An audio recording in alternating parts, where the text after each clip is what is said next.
Good morning. আবার একটা নতুন ভিডিও নিয়ে হাজির হয়েছি। এবার আমরা যাব গেঁওখালি, গোপালজিউর মন্দির, মহিষাদল রাজবাড়ি আর বর্গভীমা মন্দির। অফিসের 3 কলিগ সকাল 7টার সময় বেরিয়ে পড়লাম দুদিনের জন্য পূর্ব মেদিনীপুরের উদ্দেশ্যে। প্রথমে যাই গেঁওখালি, দূরত্ব 99 কিলোমিটার। গেঁওখালির ত্রিবেণী সঙ্গম এসে পৌঁছালাম 9:45।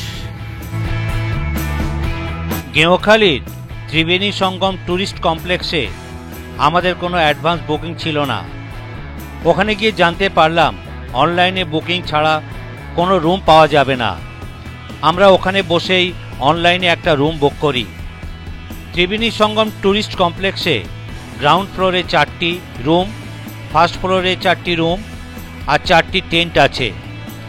ফার্স্ট ফ্লোরের ফ্রন্ট ফেসিং রুমগুলির ভাড়া 1500 টাকা করে, আর ফ্রন্ট ফেসিং ছাড়া রুমের ভাড়া 1400 টাকা করে। ফার্স্ট ফ্লোরের ফ্রন্ট ফেসিং রুমগুলির বুক থাকায় আমরা ফ্রন্ট ফেসিং ছাড়াই রুম বুক করি। আন্ডারলাইন করা এই ওয়েবসাইটে গিয়ে ত্রিবেণী সঙ্গম গেঁওখালি বুক করতে হবে।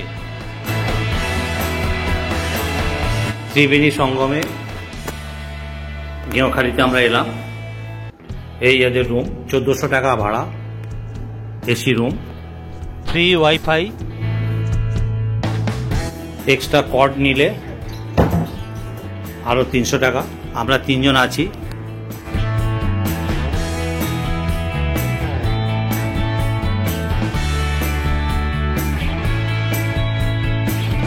এই যে toilet, bathroom.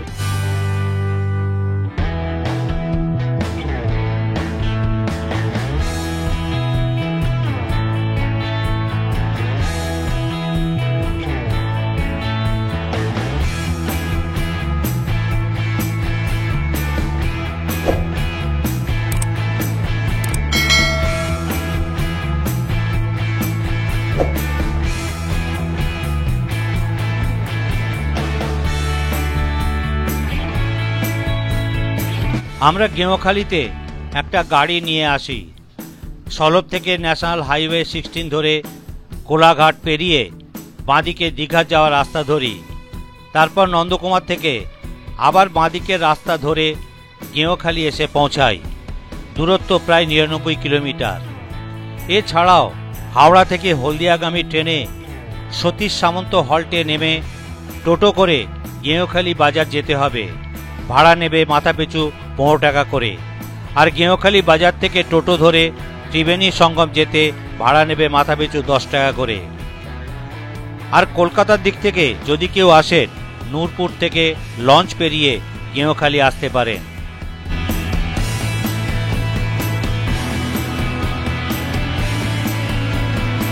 Triveni সঙ্গমে room book করার পর ওখানেই দুপুরের খাবার অর্ডার দিয়েছিলাম।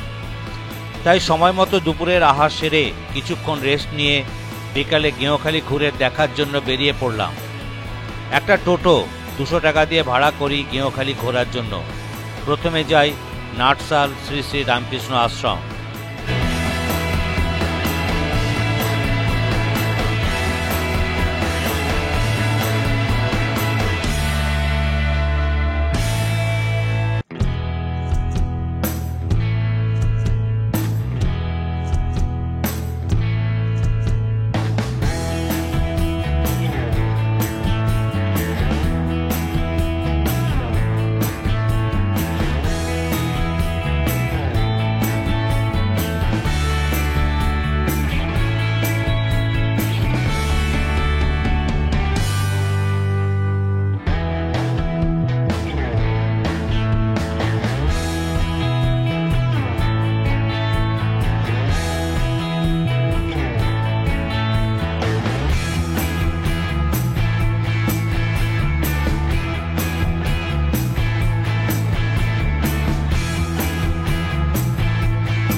মন্দিরের ভিতরে শ্রী শ্রী রামকৃষ্ণ পরমহংসদেবের মূর্তি আছে।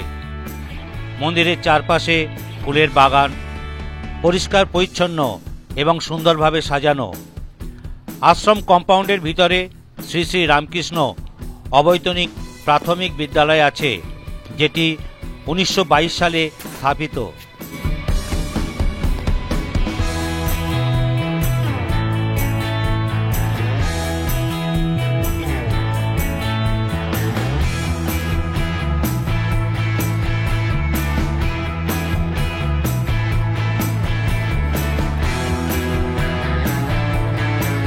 আশ্রমটি রূপনারায়ণ নদীর তীরে নির্জন পরিবেশে অবস্থিত।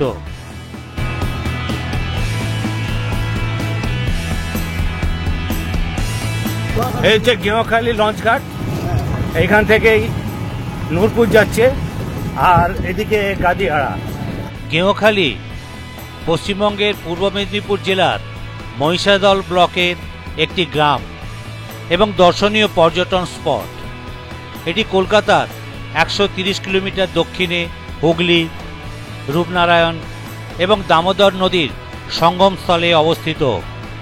গেঁওখালি থেকে নিয়মিত লঞ্চ সার্ভিস আছে।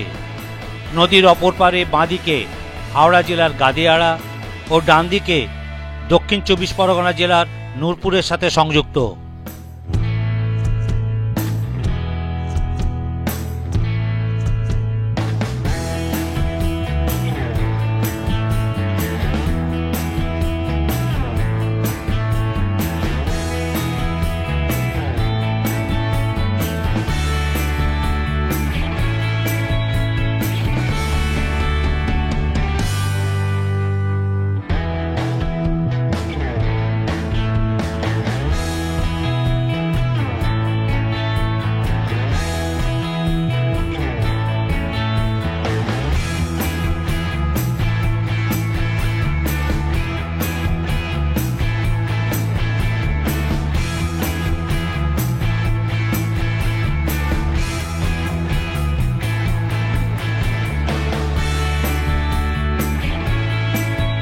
এবার এসে পৌঁছালাম গেঁওখালির মিরপুরে মাতা মারিয়া গির্জায়। এই মিরপুর খ্রিস্টান অধিবাসীগণের একটা ইতিহাস আছে। বিগত 17 শতাব্দীর শুরুতে যখন মোগল সম্রাট এবং পর্তুগিজ একত্রে বসবাস করতেন, তখনই এই ঘটনার সূত্রপাত। মহিষাদলের রাজা বর্গীদের আক্রমণ থেকে রক্ষা পাওয়ার জন্য গোয়া থেকে পর্তুগিজদের আনেন এবং হুগলি নদীর তীরে জায়গা দিয়ে বসবাস করার জন্য ব্যবস্থা করেন। সেই থেকে এই স্থানে খ্রিস্টান সম্প্রদায়ের মানুষ বসবাস করে আসছেন। 1975 সালে 20 এপ্রিল মাতা মারিয়ার নামে এই গির্জাটি পুনর্নির্মাণ হয়।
দ্বিতীয় দিন ব্রেকফাস্ট করে আমরা সকাল 8:30 বেরিয়ে পড়লাম বাড়ি ফেরার উদ্দেশ্যে।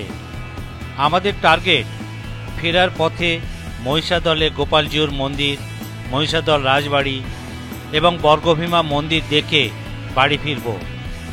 প্রথমে যাই গোপালজিউর মন্দির। গেঁওখালির ত্রিবেণী সঙ্গম থেকে দূরত্ব 9.7 কিলোমিটার। এসে পৌঁছালাম সকাল 9টার সময়। যদি কেউ ট্রেনে গেঁওখালি আসেন তাহলে ফেরার সময় একটা টোটো বুক করে মহিষাদল রাজবাড়ি এবং গোপালজিউর মন্দির দর্শন করে মহিষাদল রাজবাড়ি থেকে টোটো ধরে সতীশ সামন্ত হল্ট থেকে ট্রেন ধরে বাড়ি ফিরতে পারেন। আর যদি একটা ছুটির দিনে শুধুমাত্র গোপালজিউর মন্দির এবং মহিষাদল রাজবাড়ি ঘুরে দেখতে চান তাহলে হাওড়া থেকে হলদিয়াগামী ট্রেনে সতীশ সামন্ত হল্টে নেমে যেতে হবে। স্টেশন থেকে দূরত্ব 1.4 কিলোমিটার।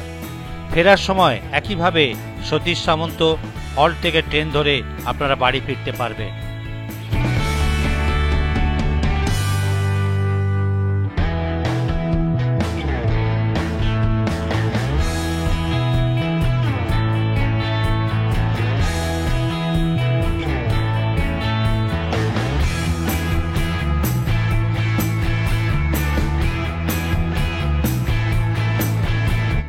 গোপালজিউ মন্দির, মহিষাদল।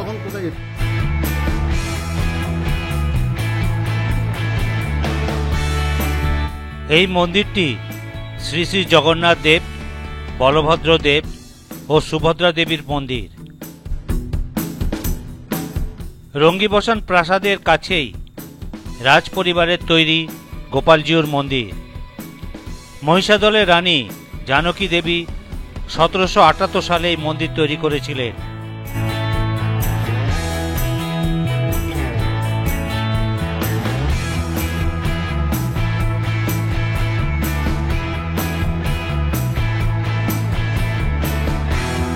গোপালজিউ মন্দিরে প্রবেশের আগে দুপাশে দুটি নহবতখানা আছে।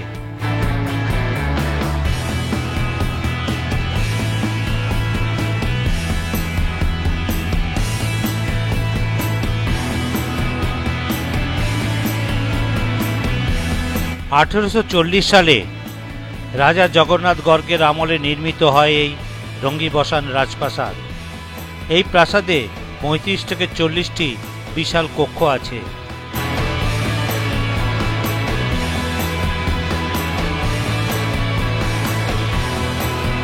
গোপালজিউর মন্দির ঘুরে আমরা এবারে মহিষাদল রাজবাড়ি যাচ্ছি।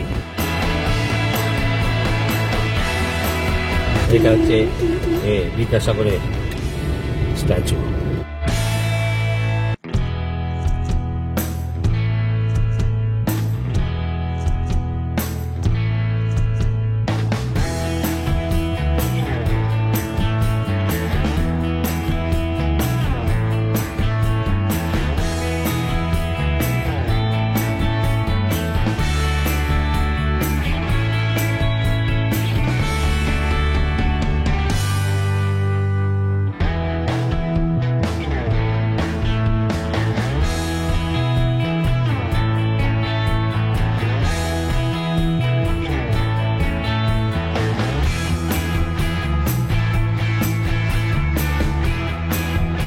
পূর্ব মেদিনীপুর জেলার অন্তর্গত হলদিয়া সাব ডিভিশনের একটি ইতিহাস প্রসিদ্ধ হল এই মহিষাদল। মহিষাদল এক সময়ে সমুদ্রের তলায় নিমজ্জিত ছিল। পরবর্তীকালে ধীরে ধীরে পলি পড়ে চর তৈরি হয়।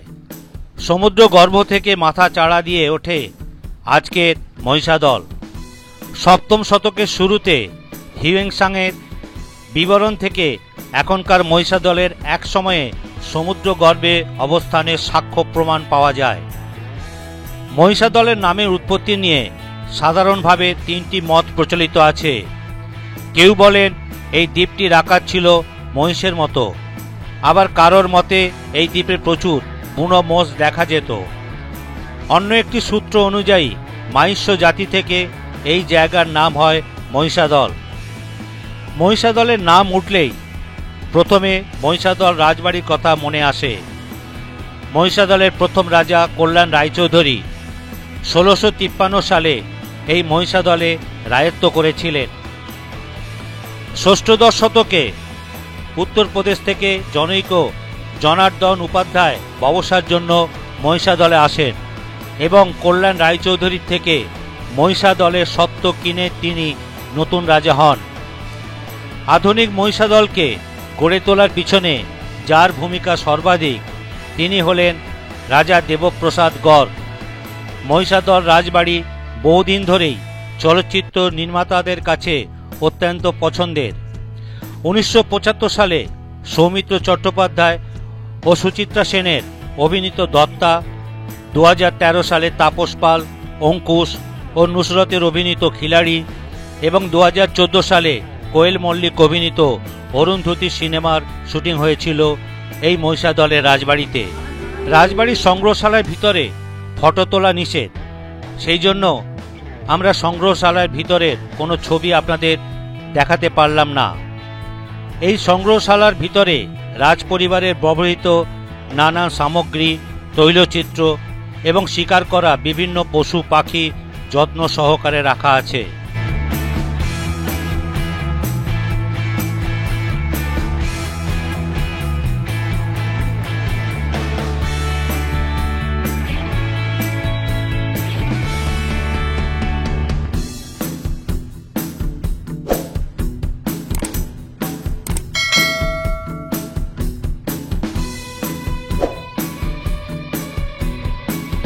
বর্গভীমা মন্দির।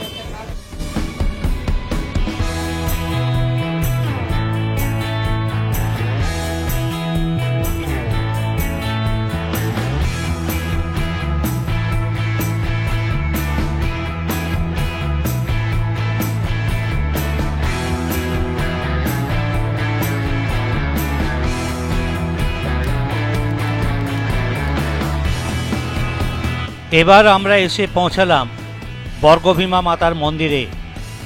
মহিষাদল রাজবাড়ি থেকে দূরত্ব প্রায় ১৭ কিলোমিটার।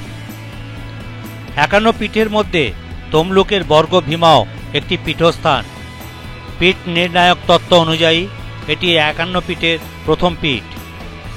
বাম পায়ের গোড়ালি পড়েছিল এখানে।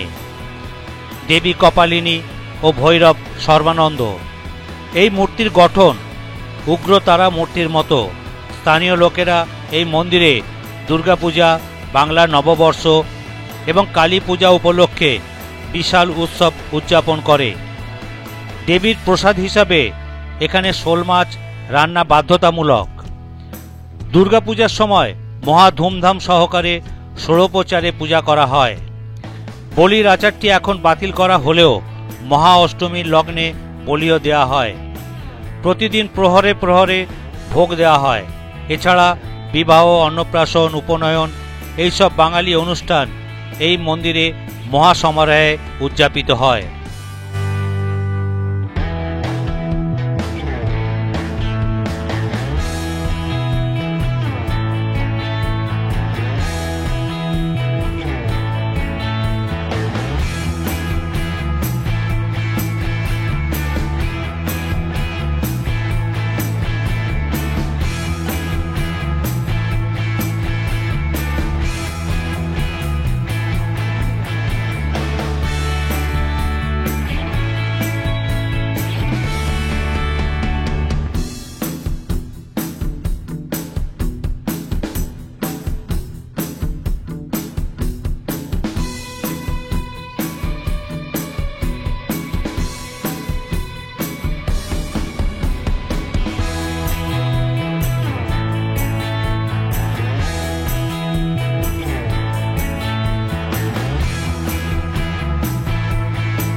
বর্গভীমা মন্দির দর্শন করার পর প্রায় ৭৪ কিলোমিটার অতিক্রম করে আমরা দুপুরের মধ্যে বাড়ি ফিরে আসি। যদি ভিডিওটি ভালো লেগে থাকে তাহলে লাইক ও শেয়ার করুন। এরকম আরও সুন্দর সুন্দর ভিডিও পেতে আমার এই ভ্রমণ পিপাসু চ্যানেলটিকে সাবস্ক্রাইব করুন এবং নতুন ভিডিওর নোটিফিকেশন পেতে পাশে থাকা বেল আইকনটি ক্লিক করুন।